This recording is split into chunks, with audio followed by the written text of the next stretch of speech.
பிரியமானவர்களே, ஆண்டவராகிய இயேசு கிறிஸ்துவின் நாமத்தினாலே உங்கள் யாவரையும் அன்போடு கூட நான் வாழ்த்துகிறேன்.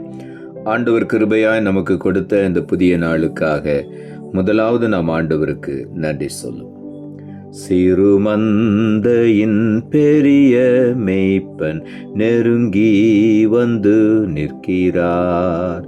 சின்னவன் 1000 10,000 சேனை திரளாய் மாறுவான். சின்னவன் 1000 10,000 சேனை திரளாய் மாறுவான். சீயோனிலே சுவிசேஷக ஜெப ஐக்கியமே காணுவோம். ஜெயம் கொண்டோராய் ஜெப வீரராய் சிலுவை யாத்திரை செல்லுவோம். ஜெயம் கொண்டோராய் ஜெப வீரராய் சிலுவை யாத்திரை செல்லுவோம். இந்த நாளுக்கென்று ஆண்டவர் கொடுக்கிற ஒரு வார்த்தை ஏசாயா தீர்க்கதரிசன புஸ்தகம் 60வது அதிகாரம் 22வது வசனம். ஏசாயா 60:22. சின்னவன் 1000 சிறியவன் பலத்த ஜாதியுமாவான். கர்த்தராகிய நான் ஏற்ற காலத்தில் இதை தீவிரமாய் நடப்பிப்பேன். இந்த நாளில் ஆண்டவருடைய வார்த்தை சொல்லுகிறது, சின்னவன் 1000 பெருகுவான், சிறியவன் பலத்த ஜாதியும் ஆவான்.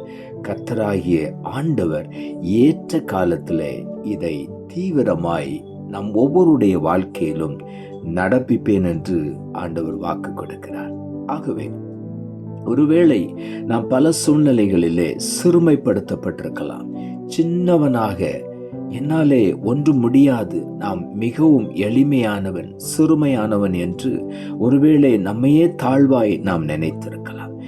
இந்த நாளில் ஆண்டவர் சொல்லுகிறார், உன்னை 1000 நான் பெருக பண்ணுவேன், உன்னை பலத்த ஜாதியாய் நான் மேன்மைப்படுத்துவேன் என்று நாம் ஒவ்வொருவரையும் பார்த்து ஆண்டவர் சொல்லுகிறார். ஏற்ற காலத்திலே இதை தீவிரமாய் நான் நடப்பிப்பேன் என்று ஆண்டவர் வாக்கு கொடுக்கிறார். ஆகவே உள்ளத்தின் ஆழத்திலிருந்து ஆண்டவருக்கு நாம் நன்றி சொல்லுவோம். சங்கீதங்களின் புஸ்தகம் 113ஆம் அதிகாரம் 7வது வசனம் சொல்லுகிறது, அவர் சிறியவனை புழுதியிலிருந்து தூக்கி விடுகிறார், எளியவனை குப்பையிலிருந்து உயர்த்துகிறார். ஆண்டவர் சிறுமைப்படுகிறவனை, சின்னவனை, சிறியவனை, தன்னையே சிறியவன் என்று தாழ்வாய் நினைத்து கொண்டிருக்கிற ஒவ்வொருவரையும் ஆண்டவர் புழுதியிலிருந்து தூக்கி விடுகிற தேவனாயிருக்கிறார்.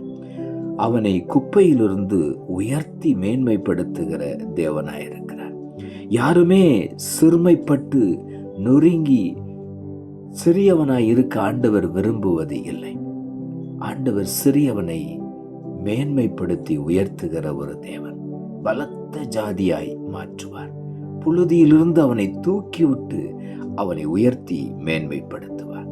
எளியவனை குப்பைக்குள்ளிருந்து ஆண்டவர் மேன்மைப்படுத்தி உயர்த்துகிற தேவன். ஆகவே இன்றைக்கு ஒருவேளை அப்படிப்பட்ட சூழ்நிலையில, தள்ளப்பட்ட நிலையில, துடைத்து போடுகிற ஒரு அழுக்கை போல, குப்பையை போல நாம் காணப்படலாம். ஆனால் கர்த்தருடைய கண்கள் நம்மை நோக்கி பார்த்து கொண்டே இருக்கிறது. ஏற்ற காலம் வரும் பொழுது அவரே நம்மை தூக்கி உயர்த்தி மேன்மையான ஸ்தலங்களிலே உட்கார வைப்பார். நியாயாதிபதிகளின் புஸ்தகம் 6ஆம் அதிகாரம் 15ஆம் வசனம் சொல்லுகிறது, அதற்கு அவன், என் ஆண்டவரே, நான் இஸ்ரவேலை எதனால் ரட்சிப்பேன்? இதோ மனாசேயில் என் குடும்பம் மிகவும் எளியது, என் தகப்பன் வீட்டில் நான் எல்லாரிலும் சிறியவன் என்றான். கிதியோன் இந்த வார்த்தையை சொல்லுகிறான். கிதியோன் மீதியானியருக்கு கோதுமையை காப்பாற்ற வேண்டும் என்று ஆலைக்கு அருகாமையில் போரடித்து மறைவாய் நின்று போரடித்துக் கொண்டிருக்கும் பொழுது கர்த்தருடைய தூதன் அங்கே வந்து நிற்கிறார். கர்த்தருடைய தூதன் வந்து சொல்லுகிறார் கிதியோனை பார்த்து, பராக்கிரமசாலியே, கர்த்தர் உன்னோடு கூட இருக்கிறார் என்று. உன்னை கொண்டு நான் மீதியானியருடைய கரத்திலிருந்து இஸ்ரவேல் ஜனங்களை விடுவித்து ரட்சிக்க உன்னை தெரிந்து கொண்டேன் என்று ஆண்டவர் சொன்னார். அப்பொழுதுதான் கிதியோன் இந்த வார்த்தையை சொல்லுகிறார், நான் இஸ்ரவேலை எதனால் ரட்சிப்பேன்? மனாசேயில் என்னுடைய குடும்பம் மிகவும் எளிமையான குடும்பம், என்னுடைய தகப்பன் வீட்டில் எல்லாரிலும் நான் சிறியவன் என்று. ஆண்டவர் சிறியவன் என்று நம்மை குறித்து தாழ்வாய், நம்மை குறித்து நாம் மிகவும் குறைவாய் நினைத்து ஓரமாய் நாம் ஒதுங்கி நின்று கொண்டிருக்கிறதை கர்த்தர் பார்க்கிறார். அப்படியே உன்னை விட்டு விடுகிற ஒரு தேவன் அல்ல. இன்றைக்கு ஆண்டவர் சொல்லுகிறார், உன்னை நான் உயர்த்தி மேன்மைப்படுத்துவேன். ஒருவேளை மற்றவர்கள் உன்னை குப்பையில தூக்கி போட்டிருக்கலாம். குப்பையில தூக்கி போட்டதைப் போல உனக்கு வரவேண்டிய மேன்மைகளை தடுத்து உன்னை ஒரு பொருட்டாக எண்ணாமல் ஒதுக்கி வைத்திருக்கலாம். ஆனால் இன்றைக்கு கர்த்தருடைய கண்கள் உன்னை பார்க்கிறது.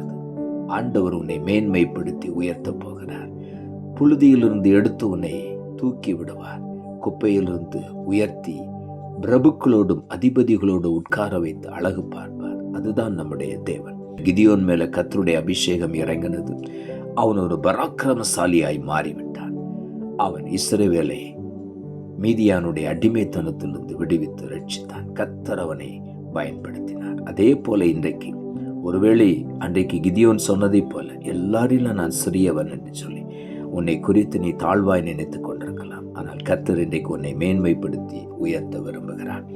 1 சாமுவேல் 18:7 சொல்லுகிறது, அந்த ஸ்திரீகள் ஆடி பாடுகையில் சவுல் கொன்றது 1000, தாவீது கொன்றது 10,000 என்று முறையாக பாடினார்கள் என்று இங்கு எழுதப்பட்டிருக்கிறது. தாவீதை குறித்து நாம் வேதத்திலே அறிந்திருக்கிறோம். அவன் சிறியவனாயிருந்தான். ஆனால் அவனுக்குள்ளே ஒரு பெரிய மேன்மையான ஒரு தேவன் இருந்ததை அவன் வெளிப்படையாக காண்பித்தான். தைரியமாய் முன்னேறி சென்றான். கோலியாத்தை வீழ்த்தி கொண்டு வந்தான். அவனுடைய தலையை கையில் எடுத்து கொண்டு வரும் பொழுதுதான் ஸ்திரீகள் ஆடிப்பாடுகிறார்கள், சவுல் கொன்றது 1000 தான், தாவீது கொன்றது 10,000 என்று சொல்லி சின்னவனை 1000ஆய் சிறியவனை பலத்த ஜாதியாய் மாற்றுகிற தேவன். சின்ன தாவீது, அவனை குறித்து சவுல் ராஜா சொல்லும் பொழுது, நீ சிறியவன், அவனோ யுத்தத்தில் பயிற்சி பெற்றவன் என்று கோலியாத்தை குறித்து சொன்னான். தாவீதை குறித்து நீ ரொம்ப சிறியவன் என்று சொன்னான். ஆனால் தாவீது தைரியமாய் எழும்பி போனான். அந்த கோலியாத்தை வீழ்த்தி விட்டு வந்தான். இன்றைக்கு நம்மையும் ஆண்டவர் அப்படித்தான் மேன்மைப்படுத்தி உயர்த்த போகிறார். நமக்குள்ளே இருக்கிறது தேவபலன். சங்கீதம் 112:2 சொல்லுகிறது, அவன் சந்ததி பூமியில் பலத்திருக்கும், செம்மையானவர்களின் வம்சம் ஆசீர்வதிக்கப்படும் என்று இங்கு எழுதப்பட்டிருக்கிறது. நம்முடைய சந்ததியை பூமியிலே பலத்திருக்க பண்ணுகிற தேவன். ஆகவே தான் சொல்லுகிறார், சின்னவன் 1000 சிறியவன் பலத்த ஜாதியும் ஆவான். நம்மை பூமியில் பலத்திருக்கும்படி செய்கிற தேவன். ஆகவே இந்த நாளில் உள்ளத்தின் ஆழத்திலிருந்து ஆண்டவருக்கு நன்றி சொல்வோம்.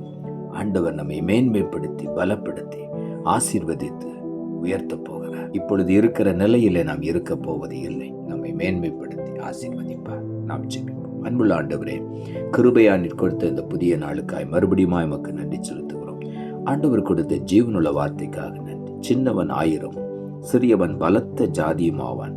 கர்த்தராகிய நான் ஏற்ற காலத்திலே இதை தீவிரமாய் நடப்பிப்பேன் என்ற வார்த்தையை கொடுத்து வசனத்தை கேட்டுக்கொண்டிருக்கிற ஒவ்வொருடைய வாழ்க்கையில் எந்தெந்த பகுதியில் சிறுமைப்படுத்தப்பட்டிருக்கிறார்களோ அவர்களுக்கு வரவேண்டிய மேன்மைகள் பல பணம் படைத்தவர்களால் பலன் படைத்தவர்களால் தடை பண்ணி நிறுத்தி வைக்கப்பட்டிருக்கிறதோ எல்லாவற்றையும் கர்த்தர் அறிந்திருக்கிறேன். இன்றைக்கு ஒவ்வொருவருடைய தடைப்பட்ட ஆசீர்வாதங்களையும் அவர்களுக்கு தந்து அவர்களுக்கு வரவேண்டிய மேன்மைகளை உயர்வுகளை ஒவ்வொருவருக்கும் தந்து ஆசீர்வதித்து உயர்த்தி மேன்மைப்படுத்தும். நீர் அப்படி செய்ய போகிறபடியினால் உமக்கு நன்றி தாழ்த்துகிறோம்.